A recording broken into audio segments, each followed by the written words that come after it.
नमस्कार मित्रों।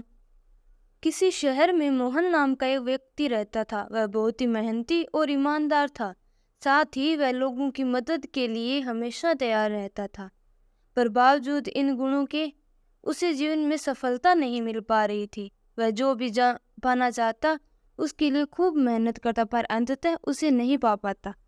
जीवन यूं ही बीतता गया और अंत में एक दिन उसकी मृत्यु हो गई। चूंकि मोहन ने अच्छे कर्म किए थे, इसलिए मृत्यु के बाद उसे देवदूत स्वर्ग ले गए। स्वर्ग पहुंचते ही मोहन की आंखें खुली की खुली रह गई। उसने कभी इतनी सुंदर और भव्य जगह की कल्पना भी नहीं की थी।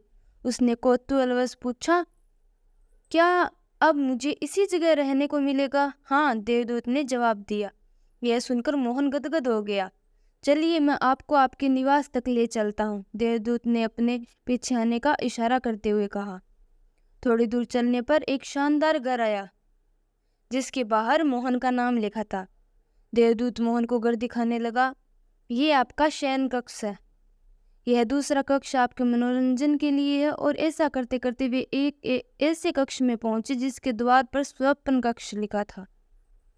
अंदर प्रवेश करते ही मोहन स्तब्ध रह गया। वहां ढेर सारी चीजों के छोटे छोटे प्रतिरूप रखे थे और ये वही चीजें थी जिन्हें पाने की कभी उसने कल्पना की थी।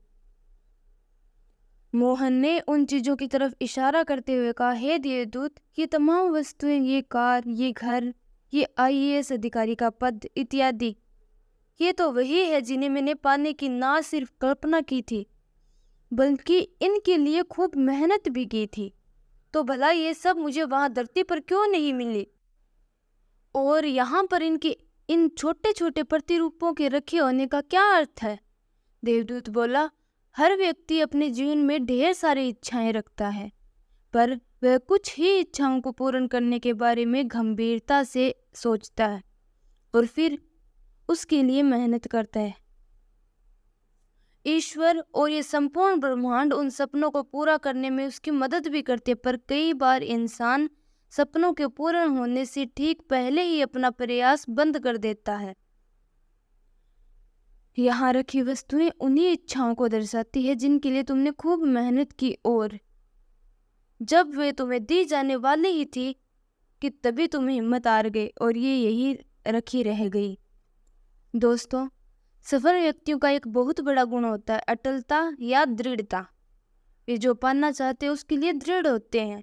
वे भले ही उसे पाने के प्रयास में बार बार विफल होते रहे, पर वे तब तक नहीं रुकते जब तक कि उसे पा नहीं लेते। इसलिए अगर आपने भी अपने लिए कोई लक्ष्य बना रखे हुए हैं तो तमाम मुश्किलों के बावजूद उन लक्ष्यों को अधूरा मत छोड़िए। याद रखिए, कहीं न कहीं आपके सपनों के प्रतिरूप भी तैयार किए जा रहे हैं। उन्हें सपना ही मत रहने दीजिए।